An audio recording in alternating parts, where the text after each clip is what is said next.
Hello, everyone, and welcome back to Imaginary Lines, your favorite podcast about art, film, music, comics, poetry, and whatever else we want to talk about.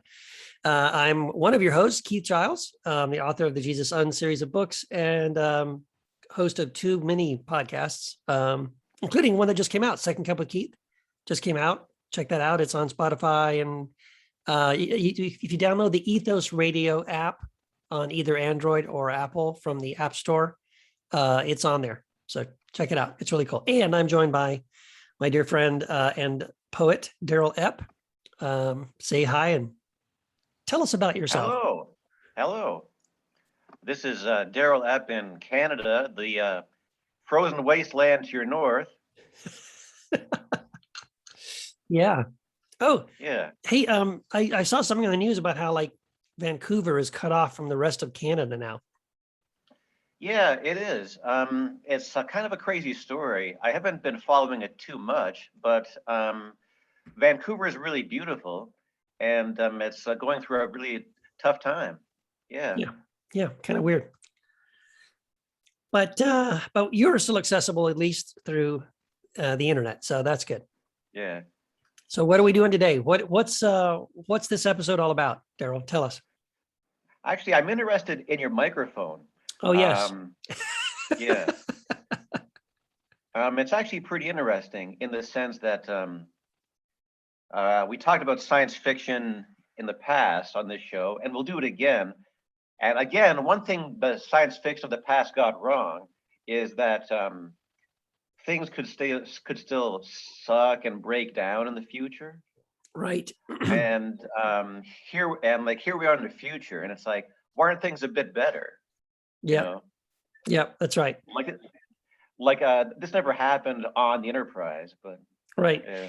Well, yeah, I thought you were going to say that the other thing that science fiction got wrong, a lot of it got wrong in the past, is that in the future, technology would be better and smaller. And apparently that's not true. It'll get better and a lot bigger, because this microphone is just ginormous. It's like you almost can't see me behind it here.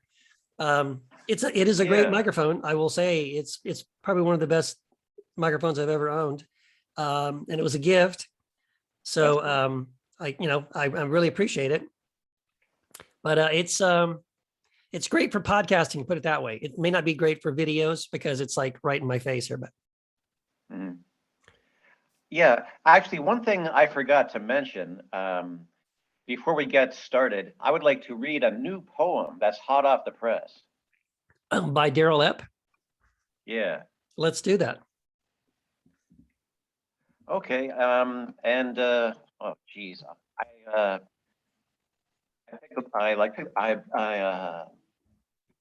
picked the wrong one. Okay, I'm ready. Okay. This is a poem called Home Before Dark. Okay. Home before dark. Trapped in an elevator for 2 whole minutes with someone who thinks low data qualifies as an emergency. A few heartbeats more and we'd have been roasting each other's limbs to ward off starvation. Hate to be trapped in a hot air balloon with him when Skynet goes live. Let the great unfriending commence. If you want something to panic about, there's all those staring contests I lost to the shaving mirror and crazy glue that just didn't stick like it did on TV. And how the weather sees right through us. We wilt under the interrogation. Yellow police tape tangled up in the morning glories, the felony they once guarded, long forgotten. Ziggurat of crushed empties, our epitaph, our recycling box monument. Ripple of color in the stained glass, put there when Edward was king. Flurries of gummies in a serotonin drizzle, the pearly gates obscured by fog. A broken syllable scrabbles over the shingles. The cartographer of dreams gives up, starts over with a new compass, new star charts. A cloud spattered radiance calls to us like a beacon, like suburban moms after the streetlights come on. And that's it. Wow. That is really great. I think that's one of my favorite ones you've done. They're so Man, thanks. there's that thing about like every line. You can almost pause after every line because it's like, damn, that was, whoa, there's a lot there. I was trying to write down, like, I love the cartographer of dreams. Even just that phrase is amazing. But yeah, there's so many beautiful images in there. And then, yeah, there's also seems to be a repetition of the idea of sort of looking away, or like you're losing the staring contest with yourself in the mirror. But then a few lines later, there's another kind of a reference to that kind of a thing, like having to look away, not being able to look at something. So yeah, it's amazing, man. I love it. Yeah, it's kind of funny. Like for me, a big part of this racket is to present myself with challenges and terrify myself and do something I'm not sure I'm able to do. Yeah. And it's like, I've written who knows how many poems in my life, but the ones that are in my books, I can pretty much say they're all kind of home runs. And there's a lot of stuff that didn't make the cut, right? Good. And I think I mentioned before, Bob Dylan has a song called Mississippi. And with that song, he said to himself, what if I wrote a song where every line was strong enough to be an opening line? Right. So we said, what if, right? Yeah. And, I just think like it's 2021, people have so many entertainment options and they've seen so much. Like I really love the idea that a poem is made out of lines that have a beginning and middle and end. And it just seems like as soon as I start ordering my thoughts when I'm on a bus into these lines, this sort of elegance and this logic kind of presents itself. Yeah. And the reason I started this was because when I was a kid, I read a few poems that did have something startling in every line, where it wasn't just like, cliche verse, chorus, verse or something. So yeah. Right. Yeah. That one's really great. Yeah. Maybe I'll read it again sometime. Yeah. Yeah. Okay, great. So on this episode, I'm going to read some stories because we like stories. And we're going to talk about a writer named Guy De Maupassant. And dear listener, you know that writer you think is the best? Guy De Maupassant is better. And no matter how hard you try, you'll never write as good as he did. And I've loved him since about 1988. Oh. And before COVID, when I was doing a lot of writers' workshops in libraries, my number one piece of advice to people was to read Maupassant. And I'd always get letters of gratitude from people back, just so grateful that I introduced them to him. Because when you're a writer, you always wonder if you're not being concise enough, if you're rambling, if you're being too prolix. And Maupassant is the antidote for that, because he was Chekhov before Chekhov, where when the story's over, he stops talking. And Chekhov wrote these letters to his brother about his strategy for writing, about when you want to break the writer's heart, don't hit them over the head with a hammer, but in the moment of greatest pathos, just go flat like the guy from Dragnet. Yep. And that's how you make a memorable effect happen. Wow. So Maupassant was hitting his stride about a decade before Chekhov. Without him, no Chekhov, no modernism. Proust was a huge fan. Conrad, Henry James were huge fans. Tolstoy thought Maupassant was a better writer than Chekhov, although Tolstoy said a lot of things. Guy de Maupassant was born in 1850. Wow. And basically, it sounds, it's a cliche because it's true. When it comes to fiction, there's before and after Madame Bovary, Right. where Madame Bovary is as much of a seismic shock as they've told you it is. Where before that, you'd have writers like Stendhal who were cool, but they could never stop reminding you that there was a narrator who was clever and, Yeah. Yeah. and Flaubert really had this thing about honing every sentence and also trying to be objective, like a distant God's eye perspective, way above it all. And it was really startling and new. So then Maupassant was born in 1850, and he was Flaubert's literal protege. And in 1870, the Prussians invaded France, and after Maupassant got out of the army, he went to be mentored by Maupassant, and Maupassant put him in boot camp and said, "I will train you in writing, but you can't try to publish anything for 7 years. You just have to show your writing to Gustave Flaubert for 7 years, Wow. like a boot camp." Wow. And then before the 7 years was up, Maupassant wrote a famous story called Boule de Souffle, which means ball of fat, which is sometimes translated as butterball, because it's about a fat person, you might say. And it was put in an anthology put together by Emile Zola. And Flaubert said, "Yeah, you broke the rule, but that's a masterpiece. Go ahead," right? Oh, wow. Yeah, and it is a really great story, Boule de Souffle. It's amazing. Maupassant wrote a book called Bel Ami, which was recently made into a movie starring the new Batman, Robert Pattinson. And he wrote a classic horror story called The Horla. And the Horla is a portmanteau word. Like, grunge means breakfast and lunch. And Right.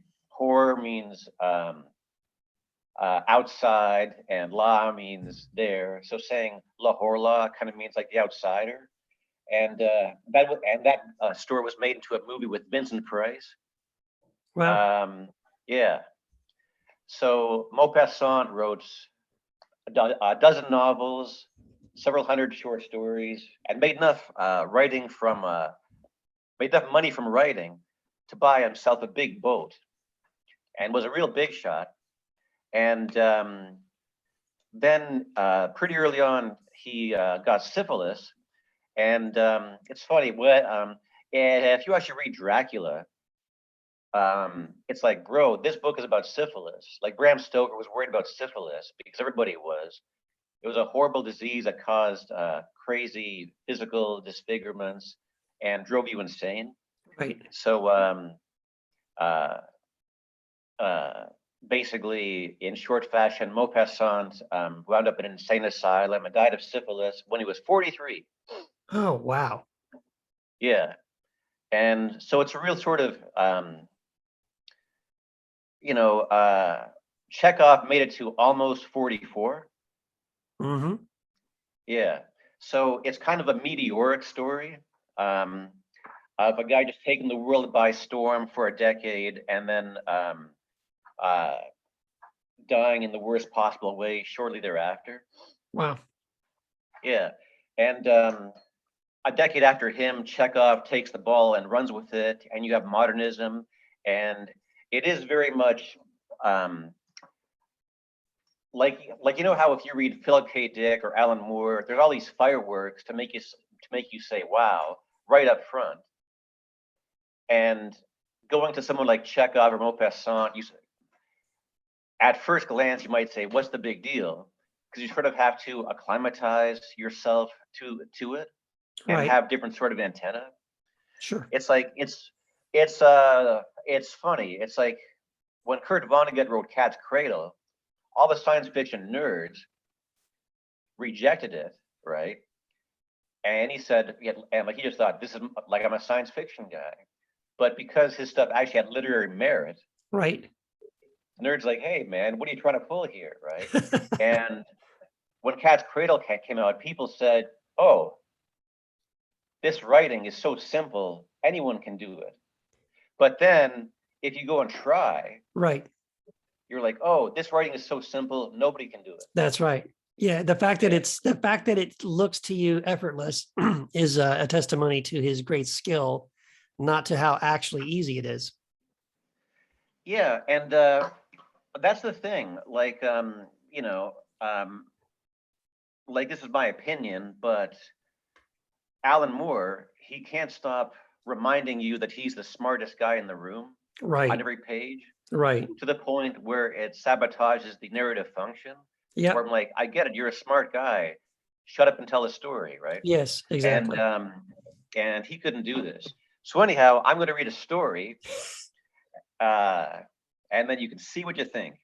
And this story is called "The Dead Girl," and when it's translated into English, sometimes it's given a different title. So good luck finding it. Okay. Um, Is so this is is it in a called, collection? Sorry, is it in like a collection of his books, of his short stories or something? yeah, like I said, his novel Bel Ami is pretty easy to find these days because of the Robert Pattinson thing. Right. But if you look around, uh, I would hope a good library would have Maupassant on their shelves, but in 2021, I wouldn't get my hopes up. Right. Well, I don't have a good library near me, so it won't help That me. sucks. But I Yeah. already know in advance it doesn't have it. But anyway, just trying to help people if they wanted to find like a collection of his books, if there was a specific one to seek out. Yeah, basically just jump in and go for it. It's hard to go wrong. How's that? Okay, good. All right, here we go. The Dead Yeah. Girl. The Dead Girl. I had been madly in love with her. Why do people fall in love? How strange it is that in the whole world you can see only one creature, have in your mind only one thought, in your heart only one desire, and on your lips only one name. A name which constantly rises like water from a spring, up to the lips from the depths of the soul. A name which you say over and over again, which you constantly murmur wherever you go, just as though it were the words of a prayer. Mm, I will not tell you our story. Love has only one story, and it is always the same. I had met her and loved her. That is all. And then she died. So I'm going to stop here for a second. Oh, is that the story? The end. And they all lived happily ever after. Wow. It's kind of funny. Anton Chekhov once joked to his brother that all of his stories could be summarized by saying they married and were unhappy.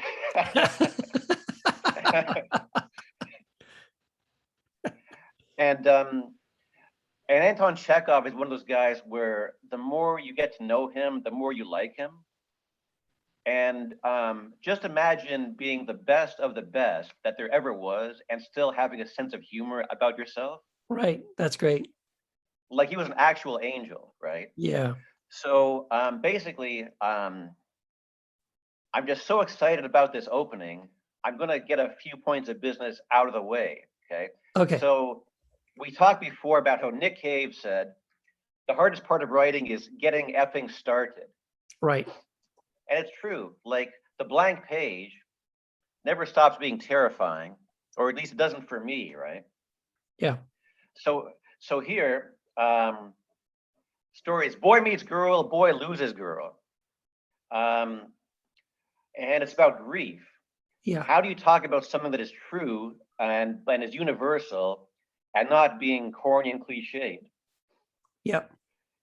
He says, we met, we loved, she died.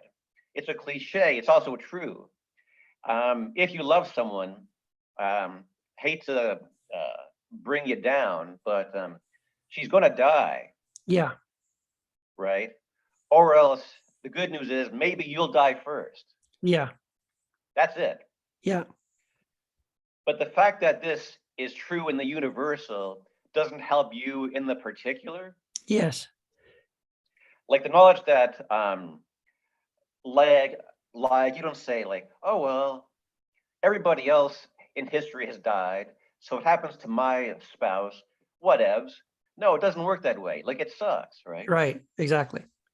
Yeah, it's like, if I don't care about the million other people, it's like when death intrudes into my life, it's happening to me. I want answers, you Yeah. know? So what's funny here is that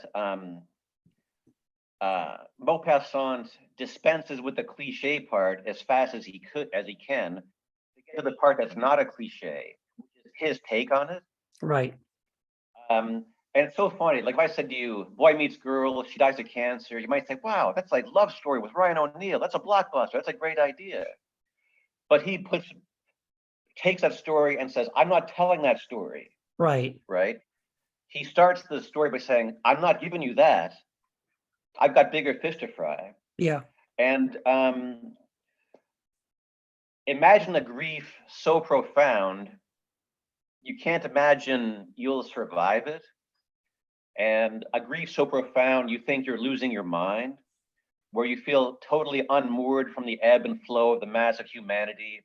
And at every intersection, you see her ghost, and you wonder, what kind of cruel, plotless, absurd universe am I trapped in? Yeah. Right? Um, that's interesting. Also, by saying we met, we loved, she died, that's it. Now I'm telling this other story. You know what that is? That's interesting. That makes me say I'm interested, Right. and I want to buckle up and say, hey, Maupassant, where are you taking me? That's cool, right? Right. So I've recommended in the past a book by Amos Oz, who's an Israeli novelist who won the Nobel Prize for Literature. And he has a short book that's really valuable called The Story Begins, that analyzes the famous openings of a dozen famous stories. Oh wow. Just to talk about how do you go from that terrifying blank page to an opening which hooks a reader without being corny or cliched. And it's actually really thrilling to think about. Wow. Like we've discussed before, in 1984, they say all the clocks in London were striking 13. And then at Rothschild's Fiddle, they say people died in this town with an infrequency that was really annoying, Right. right? Yeah. Yeah. So it's like, and this is a problem that I had in my writing. Like you want to write about being dumped or, all the soap opera stuff that's good grist for the mill, but how do you do it in a way that's fresh, right? Yeah. And it might take you several decades to crack that. Yeah. No, I think that's very, very true. I think that whole we could even do a whole episode, I think, on first lines. That would actually be fun. Yeah, that's a good idea. Yeah. Because I agree. I think as a writer too, like I think one of the best short stories I ever wrote, which actually I ended up winning an award for when I was in college. I would credit the story to that first line. Like when I cracked the first line, everything after that was easy. It just came right out of that. But until I had figured out what that opening line was going to be, I had no idea how I was going to get there. And so yeah, I think that's really, really important. It'd be fun to, yeah. Like I can think of a few first lines, some of my some other novels that I love. It would be great to just kind of share some of our favorite first lines. Yeah, go for it. And this is another place where you separate the amateurs from the professionals, in the sense that a good story does have all this hidden architecture and ligaments and rebar and wires, um, but you don't show off, right? It's like you don't show your underwear. Right. But a lot of amateur writers want to do that. Like, oh, guess what? There's a hidden uh, allusion to Homer's Iliad on page 17. Wink, wink. Yeah. My mom says I'm clever, right? Right. And like, no, it doesn't work that way, right? Right. And uh, what's funny is that recently, not back in the day, they asked Bob Dylan, "What's your number one advice for songwriters?" And Nobel Prize winner Bob Dylan said, "Rule number one: listen to Hank Williams. That's it. Game over." Right. Right? Because Yeah. Hank Williams is the best, Yeah. right? And Hank Williams, he had some advice on songwriting, and Hank Williams said, keep it vanilla. Wow. Keep it vanilla. Which means the general public aren't musicians. Right. Okay, you're not going to impress them by like burning up the fretboard with ionic pentatonic scales. Right. You're going to haunt them by talking about the silence of a falling star lights up a purple sky, and as I wonder where you are, I'm so lonesome I could cry. Right. Exactly. Right? Like, we're trying to communicate universal things to fellow human beings. Yeah. Right? Yeah. So yeah, that's always, I think that's also a great point. Like, that's always the tension, I think, is when you're the creator of something, you're trying to be creative, is like the tension between, like you said, showing off.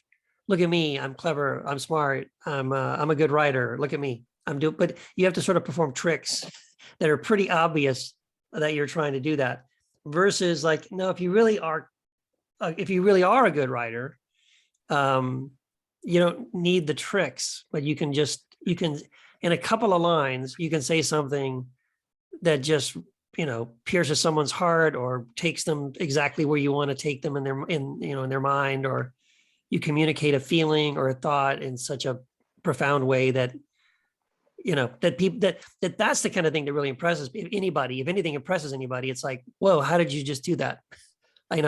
Versus like, wow, that was clever. Being clever is not, I think that's sort of the misunderstanding. I think early on you think it's being clever, but it really isn't about that at all.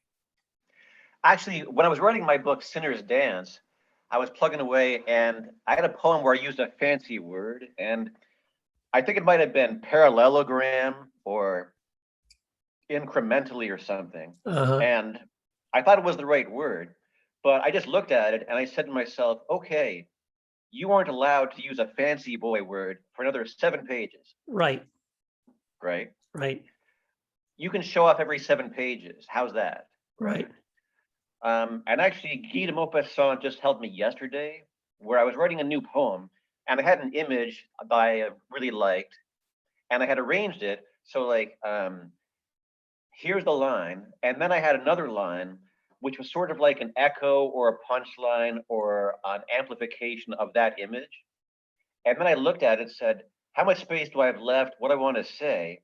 And I said, what would Guy De Maupassant do in this situation? And I'm actually, if anyone likes my books, I think it's because I have the strategy of assuming the best of my reader, my hypothetical reader, my theoretical reader, where I was in this jam and I thought, no, I think my reader is smart. I think they can figure this out. I don't have to. So I just deleted that line and said, maybe I'll save it for a rainy day down the road in the notebook. But no, I made the point, this line's strong enough. If it's not, redo that line. I Right. just keep on trucking, right? Good. It's like, I also believe that people in life tend to perform up or down to your expectations. Like, if you act as if someone is a gentleman, they're more likely to act like a gentleman to you. Right. But if you meet someone and assume the worst about them, they'll probably perform that way. Yeah. So anyone who reads my book is likely to be willing to do some of the heavy lifting and connecting the dots themselves. Right. Yeah, I agree with you on that. And I don't want to take us too far away from, because I do want to finish the story, but I appreciate filmmakers who do that. I really, there's a couple of filmmakers that I really like, that when they assume that their audience can figure it out and can keep up, and they just move along, or they don't continually stop and explain what's happening, where we're going. It's just like, when the film just is like giving you enough clues to keep you interested and to keep you moving forward, and just trust that, yeah, I think you get it. I think you can understand this. You can keep up with me. Let's go. I'm not going to slow down for the stragglers in the back. We're going to go for it. And I believe the best of my audience, that they'll make sense of it. Those are some of the films that I appreciate the most.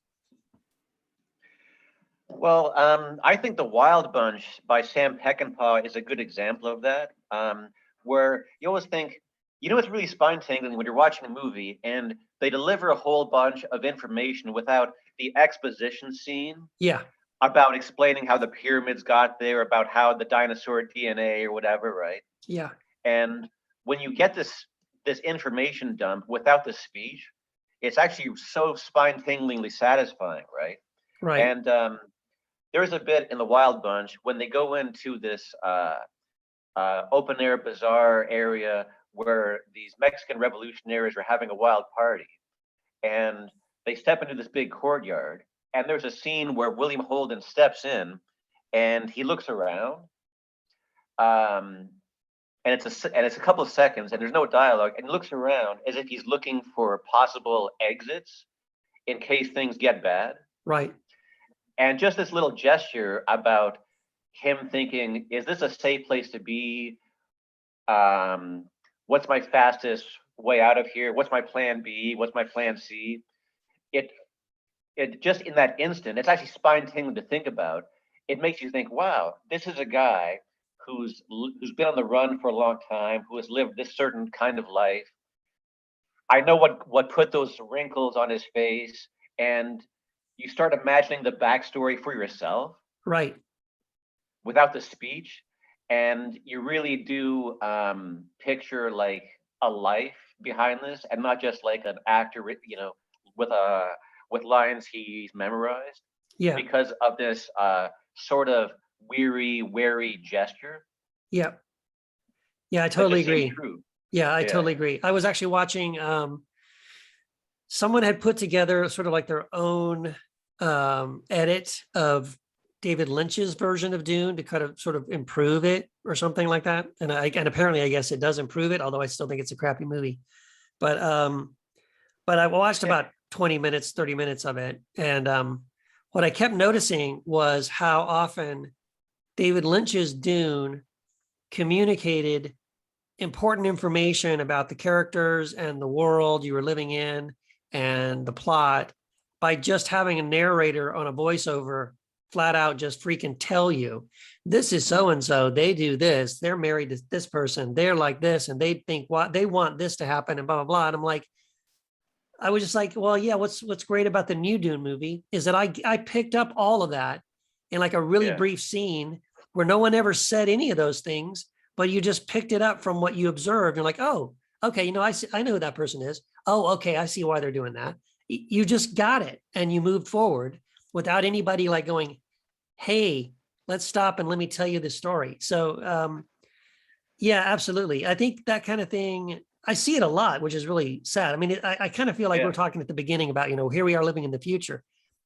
I don't know why we live in the future and we have hundreds of years of storytelling, uh, behind us to draw from. And yet we're still making multi-million-dollar films with screenplays that break all these rules in horrible ways that we can still watch a movie today where the director will have someone just tell you stuff when we all know that sucks.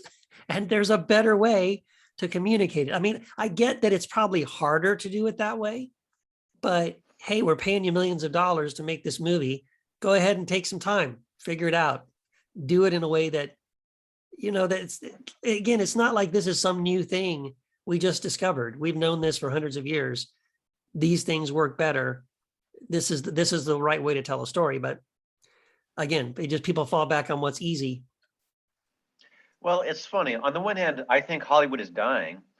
Um, I work with people who are 20 and they don't really watch movies, just sort of as a background noise when they do, and their thing is video games. Right. And so, whatever happens in Hollywood. But again, I probably said this before, but David Mamet, the Glengarry Glen Ross guy, said, Yep. arrive late, leave early. Yep. And that solves most of your problems, right? Where if you need the exposition scene saying, this is Mr. Dune, he wishes the guy from Spacely Sprockets would give him a raise, Right. Yeah. Um, you'd be surprised if you just start the action sooner. Nobody cares about that, right? Right. It's like if you read, like, I like to think that poem of mine that I read, or a story by Maupassant, you read it and you don't go, hey, wait a minute, what high school did he go to? Right. What's the name of the high school Darrell Epp went to? Does he have a bald spot? Right. No, you don't care, because hopefully this momentum of this internal logic has already just like kicked in, where you go along for the ride. Exactly. Yeah. So just get going. Yeah. So finish the story. So actually, I'm going to start from the beginning. So now make a note of the timestamp, because now we're going to read the story. Okay. This is The Dead Girl by Guy De Maupassant. Okay. I had been madly in love with her. Why do people fall in love? How strange it is that in the whole world you can see only one creature, have in your mind only one thought, in your heart only one desire, and on your lips only one name. A name which constantly rises like water from a spring, up to the lips from the depths of the soul. A name which you say over and over again, which you constantly murmur wherever you go, just as though it were the words of a prayer. I will not tell you our story. Love has only one story, and it is always the same. I had met her and loved her. That is all. And I had lived for a year in her tenderness, in her arms, in her caresses, in her gaze, in everything she wore, in everything she said, so utterly wrapped up and imprisoned in everything that was hers, that I no longer knew whether it was day or night, whether I was dead or alive, whether I was on earth or in heaven.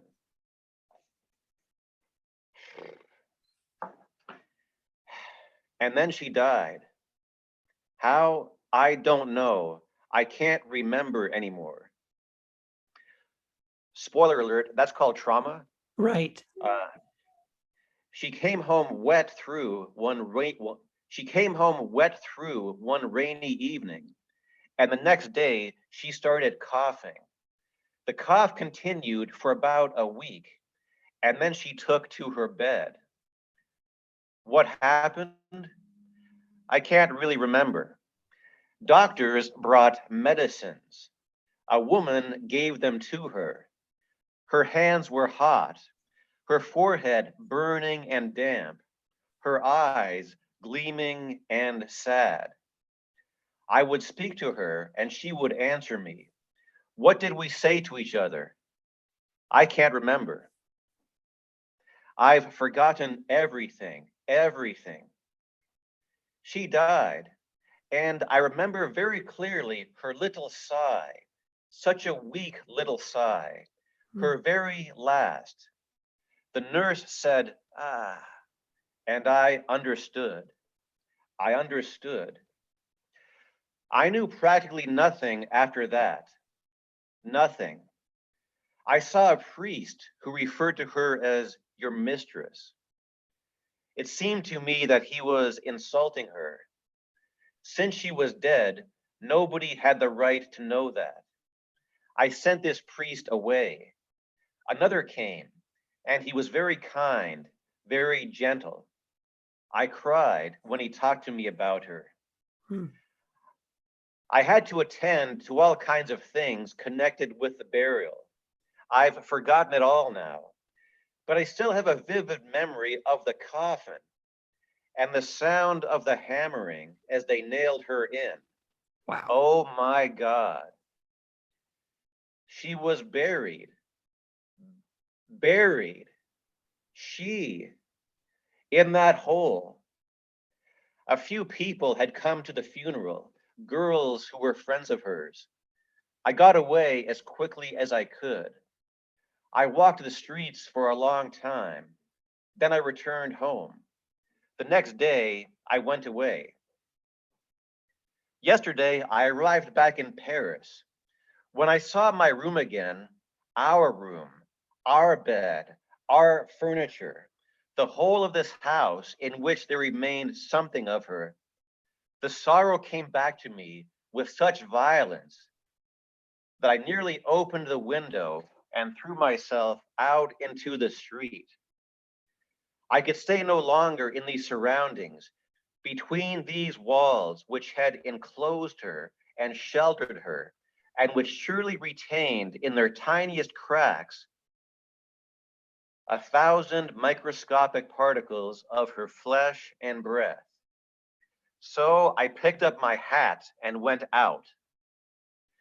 In spite of myself, without realizing it, without intending it, I went towards the cemetery. I found her grave, a very simple one. It had a marble cross bearing these words: "She loved, was loved, and died." She was there, under there, her flesh all rotting. How horrible. I started crying with my forehead touching the ground. I stayed there for a long, long time. Eventually, I realized that it would soon be evening. And then it was that a strange, mad desire came upon me, the desire of a desperate lover. I wanted to spend the night with her, one last night, crying over her grave. But people would see me, would send me away. How could I arrange it? I was very cunning. I got up and began to wander around this city of the dead. I went on and on. How small it is, this city, compared to the one in which we live. And yet the dead are more numerous than the living. We need tall houses, streets, plenty of room. At the end of the main part of the cemetery, I suddenly came upon a part that was not in use, the part in which the old corpses were completing the process of mingling with the soil, where even the tombstones were perishing, and where eventually they would put the newcomers. It was full of untended roses, flourishing black cypresses, a sad and superb garden, fed by human flesh. I was alone, all alone. I huddled up in an evergreen tree so that I was completely hidden in its lush and gloomy branches. And I waited, clinging to the trunk like a shipwrecked sailor to a floating plank. When it was dark, really dark, I left my hiding place and began to walk about, gently, slowly, with muffled tread, over this ground so full of the dead. I wandered about for a long time, a long, long time, and I couldn't find her grave. With my arms outstretched, my eyes staring, bumping into the tombstones with my hands, my feet, my knees, my chest, even my head, I went on and still could not find it. I handled things and fingered them like a blind man trying to find his way. I felt headstones, crosses, iron railings, wreaths of glass, and wreaths of withered flowers. I read the names with my fingers, running them over the letters. What a night! What a night! I could not find it. There was no moon. What a night! I was afraid, dreadfully afraid, in these narrow paths between two rows of graves, graves everywhere. To my right, to my left, in front of me, surrounding me, graves everywhere. I sat down on one of them, for my legs were so weak. I could walk no longer. I could hear my heart beating, and I could hear something else. What was it? An indistinct, loathsome sound. Was it in my terror-stricken head, or in the pitch-black night? Or was this noise coming from under the mysterious ground, the ground crammed full of human corpses? I searched the darkness all around me. How long did I stay there? I don't know. I was paralyzed with fear, crazy with terror, ready to scream out, ready to die. Then suddenly, it felt as though the marble slab on which I was sitting had started to move. Yes, it was moving, just as though somebody was lifting it up. In one leap, I was on the next grave. And then I saw, yes, with my own eyes, I saw the tombstone I had just left stand straight up. And the dead man appeared. A naked human skeleton with his back bent double was lifting up the stone slab. I could see very clearly, even though the night was so black.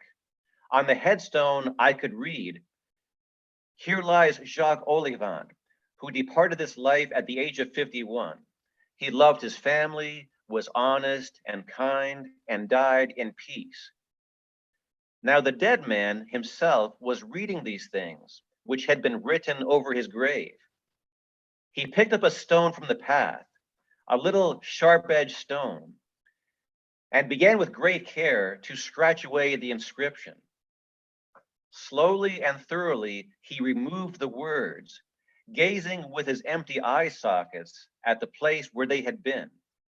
Then, with the end of the bone which had once been his forefinger, he wrote in luminous letters, in the kind of phosphorescent writing you can do with a match, "Here lies Jacques Olivant, who departed this life at the age of 51. Through his callous behavior, he hastened the death of his own father because he wanted his money. Wow. He tormented his wife, harassed his children, deceived his neighbors, robbed people wherever he could, and died in disgrace." Wow. When he had finished writing, the dead man, motionless, contemplated his handiwork. And as I looked around, I saw that all the graves had opened, that all the corpses had got out, and that all of them had removed the lies written by their relatives over their graves, and that instead they were writing the truth. And I saw that they had all been the tormentors of their families, that they had all been full of hatred, dishonesty, hypocrisy, lying, cheating, backbiting, jealousy, that they had stolen, deceived, done every kind of shameful and abominable act. These good fathers, these faithful wives, these devoted sons, these chaste girls, these honest businessmen. All these men and women whose lives had been described as beyond reproach.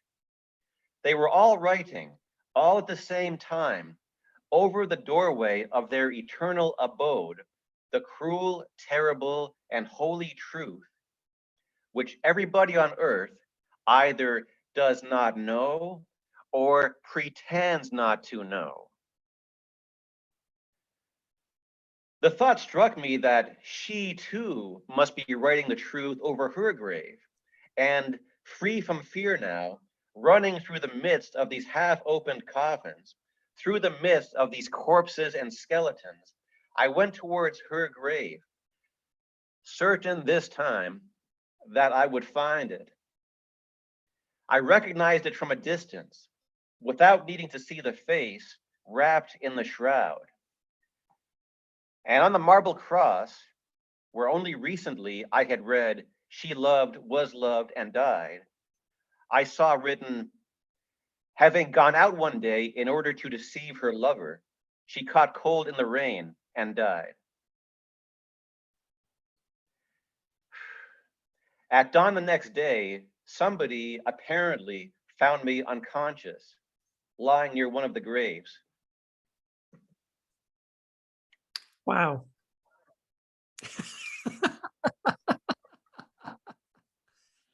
Wow, that is awesome. Yeah. And wow, this guy wrote this in like the 1800s. Yeah. Because that's almost like an episode of the Twilight Zone or something. Like that would be that was pretty cool. Like I can picture that whole thing in my head. I'm like, damn, that's like a really cool Yeah, I could see that like as a really cool film. That's Actually, I think Rod Serling was a huge plagiarist, and I think he might have plagiarized Maupassant's story for the Twilight Zone. I believe it. But yeah, like I said, I actually think now that I remember it, Vincent Price made two movies based on Maupassant stories. And to be clear, he's not a horror writer. He has some stories like that, but a lot of are like just about uh, non rotting corpses. Okay. Yes. But yeah, that's our guy. Wow, man. That's really great. That's really cool. Well, so all right. Well, that was good. You made me a fan now. I think that guy he had something. That was really good. I really love, I mean, gosh, that whole image of the guy crawling out of his grave, scraping off the epitaph and then writing one that's painfully honest, right? Like, no, this is the truth. This is what's really true. Like, wow. Well, it's funny because let's say Oliphant was a bad guy, right? He stands up out of his grave and says, "Wait a minute, I'm dead. What do I have to lose? Right. The truth can't hurt me now. I'm dead." Right. Right. Well, there's even just also the idea of like how the truth will set you free. I can almost see it in the sense of like these dead souls are lying in state under lies, right, about their lives, that the lives that they lived, and it's almost like they want to erase that and just go in and tell the truth, because if they tell the truth, then they can truly rest in peace. They can truly be free, right? Yeah. That's kind of, like, I'm not sure this is really relevant, but there is this idea that when you die, to get to the good place, it might have some few bumps along the way to get there, right? Sure, you might have to Um, face a few hard truths. Yeah. yeah. And like, you can all call it purgatory or whatever. And it's kind of funny. There's this bit in Revelation, I think, where they say, "No fornicators, effeminate, adulterers, liars, slanderers will enter the kingdom," or whatever. So a fundamentalist reads that and say, see. But if you actually read it, right, like, these words mean, right? Yeah, You're like, no liars. Like, who hasn't told a lie? Everybody has. exactly. So if you read it straight, fundamentally, nobody's getting in. Nobody gets in, right? So obviously, what's going on there, it's not talking about persons. It's like talking about problems.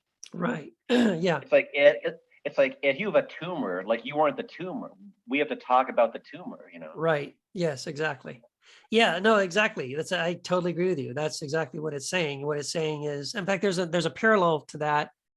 I think it's in First Corinthians where Paul talks about, he's kind of making that point, right? He starts off by saying it's the same kind of a thing. These are the people that will not enter the kingdom. And he says long list of sins and things. But then the very next thing he says is, by the way, such were some of you. And it's the same point. Like, he's not trying to create categories of people. He's trying to say, and you were in that category. You were those people. And so like you said, everyone lies. Everyone has done those things. And we always want to pick on the things of like the sins that I don't commit.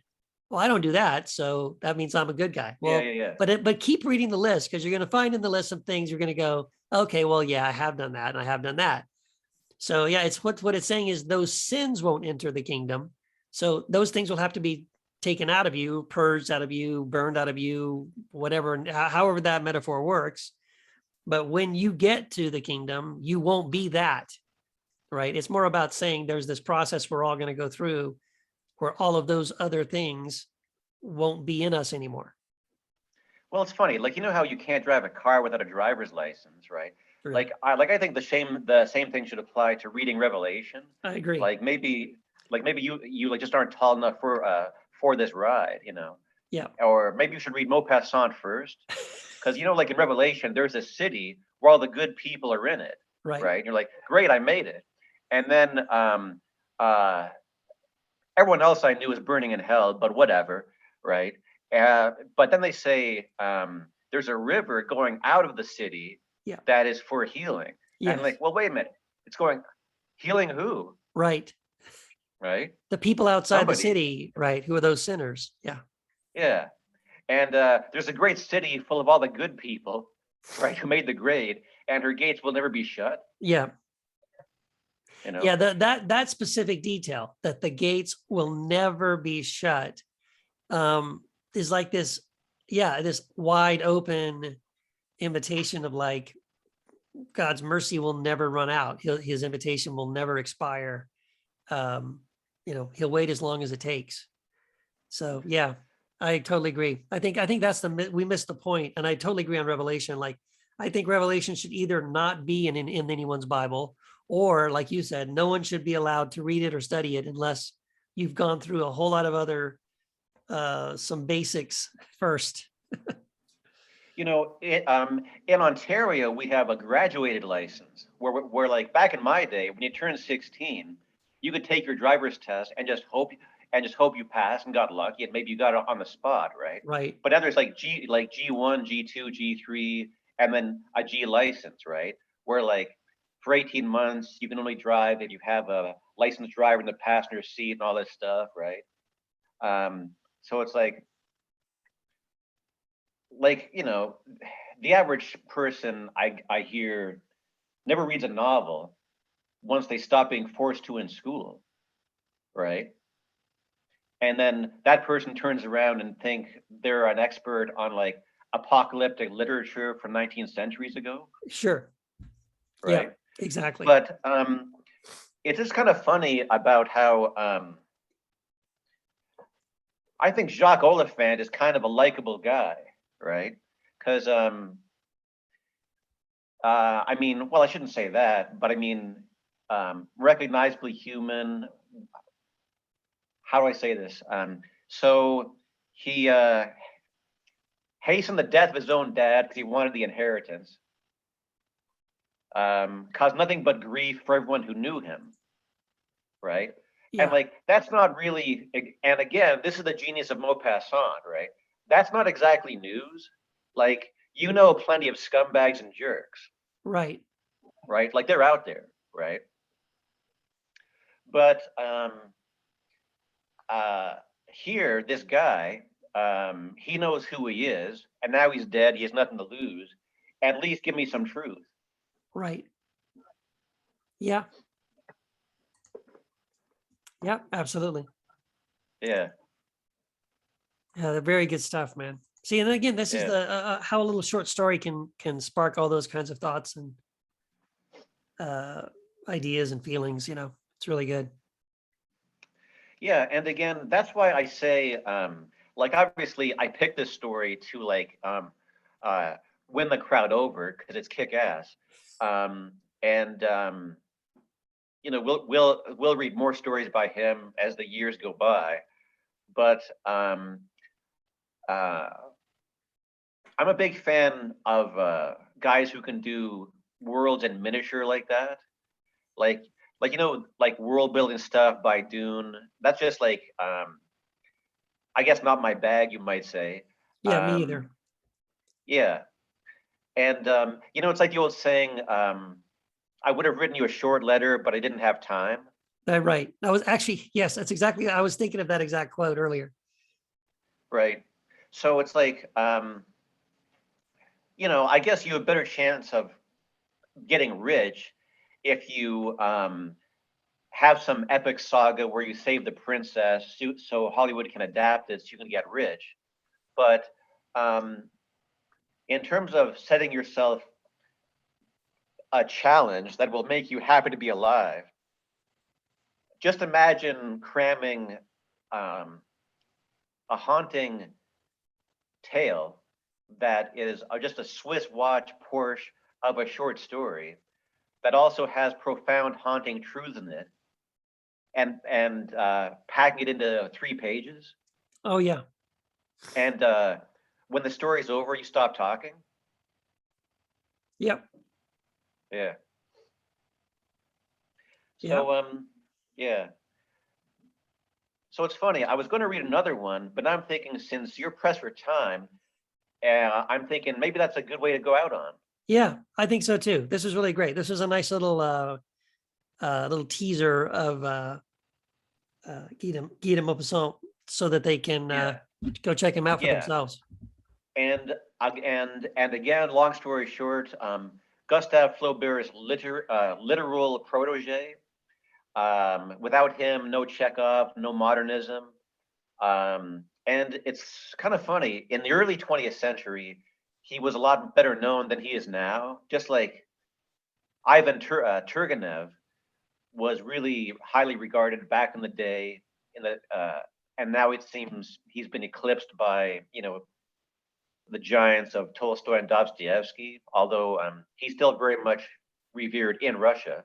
Right. Um, but so it's just funny, like even if you aren't familiar with like Maupassant, you are sort of like in his world because you read stories that are of his lineage, and it is very true that um, novels before Madame Bovary, it is a really different planet, Right. and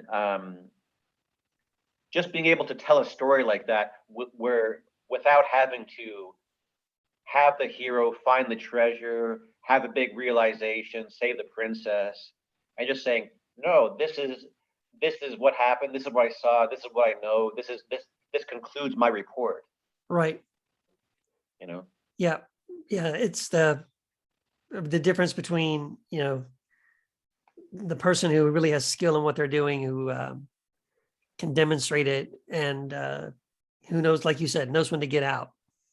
Well, and that's why I'm such an evangelist for him, because a writer starts off writing badly and then improving. And when you first start writing as an amateur, you're like, wow, this is fun. I'm writing just like that famous big shot guy. I'm a genius, Yeah. right? I'm part of this guild, right? And then every sentence you're like, wow, look at me, right? And then eventually you are able to take a more critical eye to your own writing. Yeah. And whatever point you are at that journey, reading Maupassant will help you get there faster. Yeah. Yeah. That's probably one of the best things I got out of getting a degree in creative writing, a bachelor's degree in college, was because honestly, I rolled my eyes at the thought of it in the first place. I just kind of, again, being young and having been writing for years before I even went to college, my attitude was, I don't need a degree to be a writer. I already am a writer. Like getting this Yeah, degree in creative I'm writing awesome. won't make me a writer. I already am one. But hey, believe it or not, taking some of these classes really improved my writing. And the most helpful classes were the workshop classes. And that was where you'd write a short story, and we'd take turns. You'd read your story and then you'd shut your mouth and you would just take notes. And everyone in the class would tell you, that's dumb. That I don't understand that. That's stupid. Why does the character do this? Why doesn't he do that? That line is hokey. Like, just like, mercilessly, heartlessly, but truthfully getting feedback from disinterested strangers, not your mom, not your best Yeah, yeah, friend. seriously. Not everyone is going to, oh, you're so good. Right. No. To tell you where you suck. And, once in a while, hopefully you hear someone say, hey, I really like that line right there. Or I really like this scene right here. Or I really like the way you described that. That was great. Okay, good. You got a few thumbs up there. But what helps is to hear all the places you blew it, you didn't connect the dots, you didn't sell it, you didn't explain it correctly. And so that's what really improved my writing. Those workshop classes were brutal, but beautiful.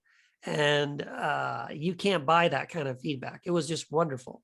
And I promise you, every time I workshopped one of my poems or one of my stories, and I went back home, nursed my wounds, sat down at the typewriter, because this is back when we had typewriters, and I rewrote that poem or I rewrote that story based on what they told me, that 100% of the time was a 10 times better story or a 10 times better poem than it was when I took it to the class.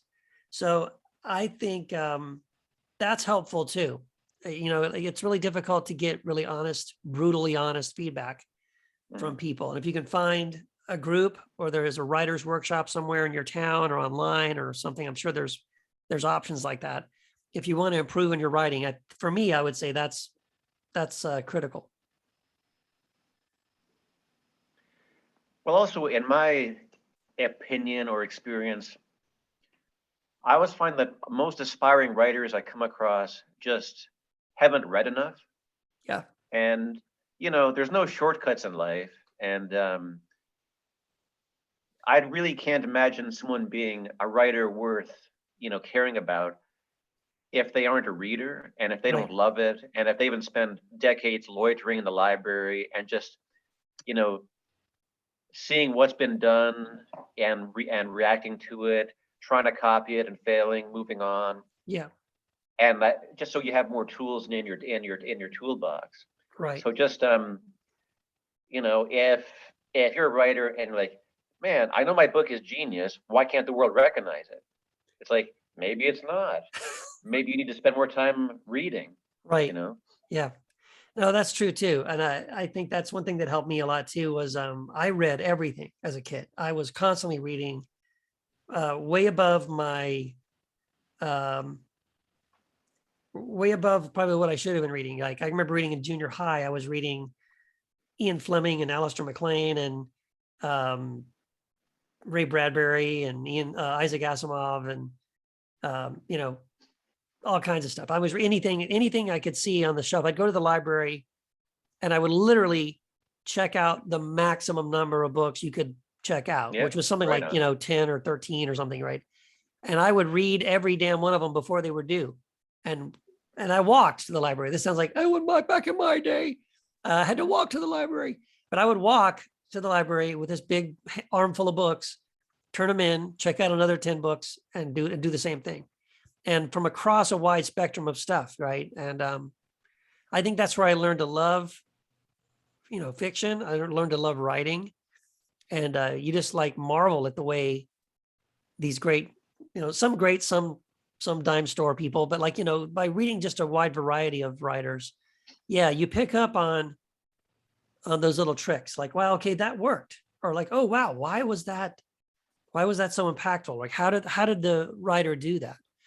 And the thing is, I still do that. I still do that, not just with reading, but I mentioned this before. Like sometimes I go see a film, like when I saw Memento, I was just in awe of like, how the hell did a screenwriter ever write that screenplay? Because they're writing that whole thing in their head, you know, and telling that story backwards, starting at the ending and going backwards one scene at a time to the beginning.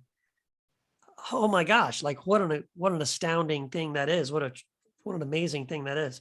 And so I really appreciate when I come across writing like that, where it's like, I know this isn't easy. I know this was really hard to do, but they pulled it off. I'm really in awe of that kind of stuff. Yeah, and again, like there are people, who can write and have big fireworks and have smart stuff, but could they do what Maupassant does? Like, have like be able to describe a broken heart and grief Yeah, in a way that sounds fresh and in the most simple vocabulary, in the most simple, unadorned senses, but in a way that is so raw, it's actually upsetting.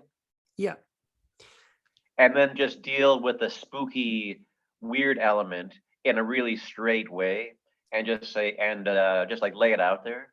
yeah, And and obviously now, after you've read the story, The Dead Girl, you're like, oh wow. Now you know why if you read about Maupassant, they say, oh, he was cynical, right? yeah, Because in his fiction, love affairs tend not to turn out too well, so on and so on, right? They say he was cynical, right? And it's like, well, he was also a veteran. He's seen the Prussian occupation of France, all sorts of brutalities and cruelty and vendettas there, and he wasn't blind. Like he sees what people do to each other, right? Right. Is that cynical or is that true, right? Right. I think there's a difference between being cynical and being not being an idealist.